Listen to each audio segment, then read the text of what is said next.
Quem aqui nenhuma vez na sua vida teve um corrimento vaginal? A maioria das mulheres tem corrimento vaginal em alguma fase da sua vida. 70% das mulheres, elas cursam com corrimento vaginal, pode ser algum corrimento vaginal fisiológico ou inflamatório, bacteriano e que precisa ser tratado. Nesse vídeo eu vou dar algumas dicas de como prevenir o corrimento vaginal. Vamos comigo? Meu nome é Juliana Amato e eu sou ginecologista e vamos aqui conversar sobre essas dicas muito importantes sobre como evitar o corrimento. Assista esse vídeo até o final. O que é o corrimento vaginal? O corrimento vaginal é uma secreção que sai da vagina da mulher. E essa secreção, ela pode ser fisiológica, que é normal, ou ela pode estar relacionada a algum problema de saúde. Quando que ela é fisiológica? Ela é fisiológica quando ela acontece em alguns períodos específicos do mês da mulher, por exemplo. Quando ela está no período ovulatório, a mulher ela pode ter uma secreção vaginal mais viscosa, clarinha, transparente, com aspecto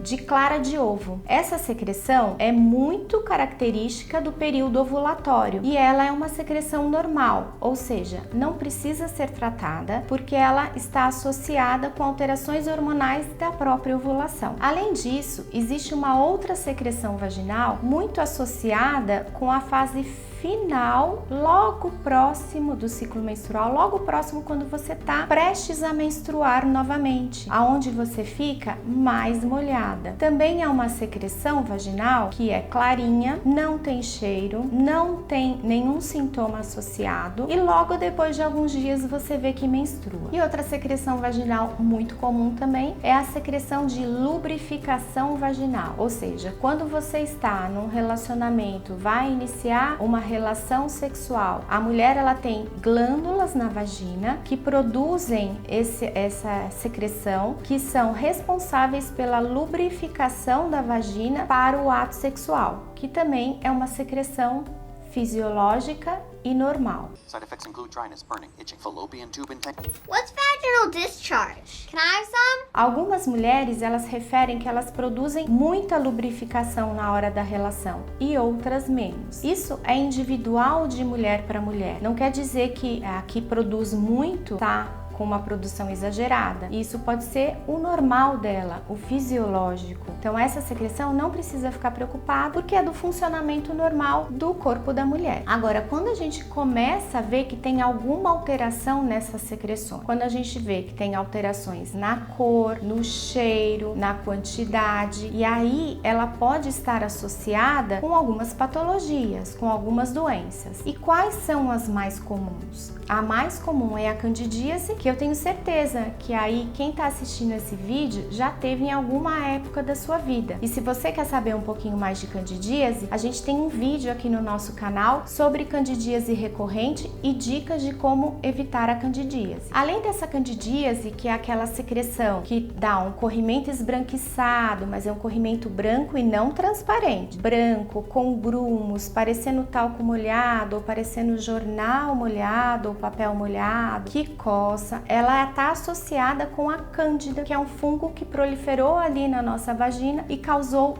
todos esses sintomas. Ela precisa ser tratada? Sim, é um corrimento que precisa ser tratado. Muitas vezes, o que acontece? A mulher ela pode ter uma candidíase próximo da menstruação, então uns dias antes de menstruar, e ela começa a fazer o tratamento. E ela menstrua e quando para de menstruar, a candidíase foi embora. Você já passou por isso? Então vou te explicar um pouquinho por que isso ocorre. Quando a gente tem essa candidíase próximo da menstruação, o sangramento vem e altera o pH vaginal. E aí a cândida altera o pH e a cândida para de proliferar. E aí quando você para de menstruar, essa cândida já se resolveu. Muitas vezes essa cândida ela tem que ser tratada porque ela começa às vezes 7 dias antes da menstruação. Então aí realmente precisa ser tratada para não virar uma infecção, por exemplo, associada com uma bactéria. Mas se ela está muito próxima da menstruação, às vezes ela nem precisa ser tratada. E o que a gente vê muito hoje em dia é que muitas mulheres elas são diagnosticadas erroneamente seriamente com candidíase e elas estão fazendo muito uso de antifúngicos, como por exemplo o fluconazol, que é uma medicação muito utilizada para tratamento de candidíase. Só que o fluconazol, alguns estudos já mostram que ele está resistente ao tratamento da candidíase, ou seja, essa medicação ela está criando resistência ao fungo. Então muitas vezes, se você usa com muita frequência o fluconazol sem uma orientação médica, você está criando uma resistência daquela medicação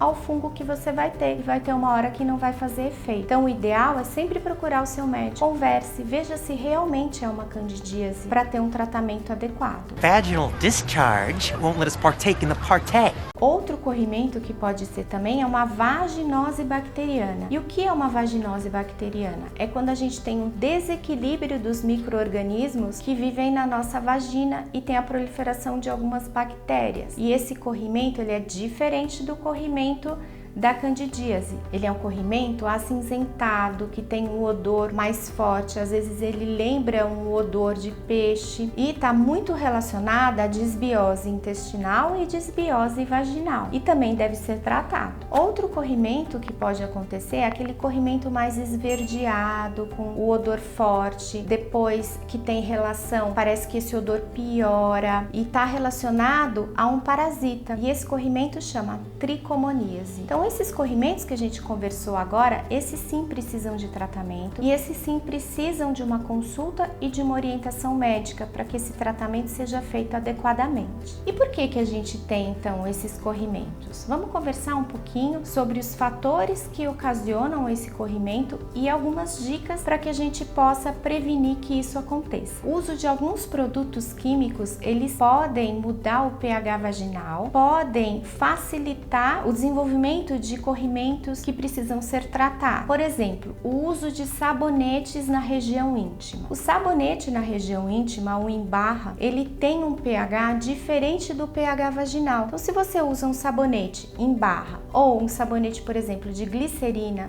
todas as vezes que você vai tomar banho, você está tirando a barreira natural de defesa dessa região vaginal e você fica mais propensa a desenvolver algum tipo de corrimento que seja uma patologia que precise de tratamento. O ideal para fazer a higiene dessa região vaginal são sabonetes líquidos de pH neutro ou aqueles sabonetes íntimos próprios para essa região que a gente encontra nas farmácias e supermercados. No mais, tem estudos mostrando que a higiene desse local muitas vezes com água já é o suficiente. E para mulheres que não querem usar o sabonete, mas também se sentem inseguras em lavar só com água, o vinagre de maçã, ele diluído em água, também é uma boa opção para a higiene dessa região. Outro fator irritativo que pode ocasionar um corrimento é o uso por muitas horas de absorvente externo, né? Tipo esses absorventes que a gente usa quando tá menstruada, e mesmo o absorvente interno. Então a dica que eu dou aqui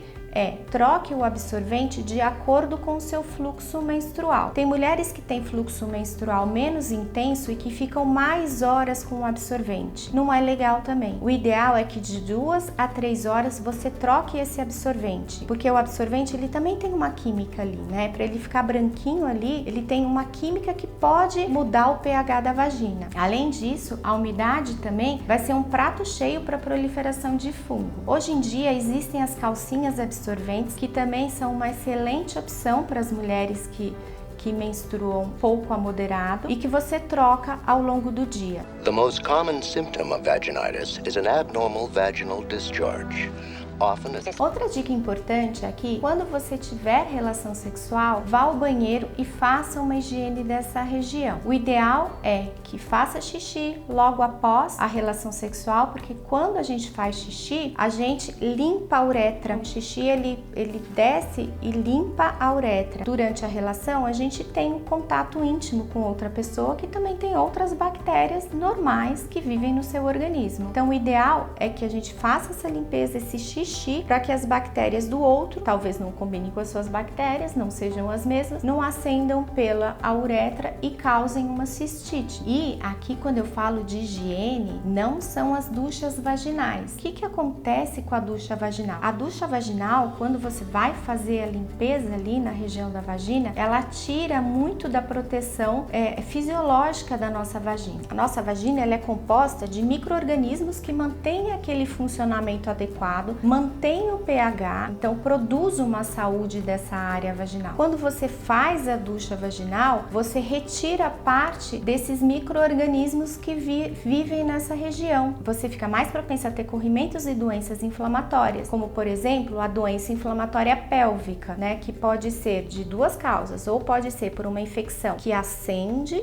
ou seja, que sobe pelo canal uterino e atinge ali o útero, trompas e ovários, ou como pode ser essa doença inflamatória pélvica de origem interna. Evite roupas apertadas, dê preferência às calcinhas de algodão, evite as roupas sintéticas, aquelas que não respiram. Sempre quando estiver na academia, tome banho depois, troque as suas roupas, porque essas roupas ficam úmidas. Quando estiver na piscina também, evite ficar muito tempo com o maiô úmido, que isso propicia a proliferação de fungos nessa região. Além da base de toda a saúde, que é um estilo de vida saudável. Em todos os vídeos a gente sempre conversa, todos os assuntos que a gente conversa aqui no canal, a gente sempre preza por um estilo de vida saudável, que é o quê? Uma alimentação balanceada, com alimentos de qualidade. Quando eu digo qualidade, é de boa qualidade nutricional, ou seja, evite alimentos industrializados, evite gorduras saturadas, dê preferência aos grãos, aos carboidratos de baixo índice glicêmico, às verduras, às frutas,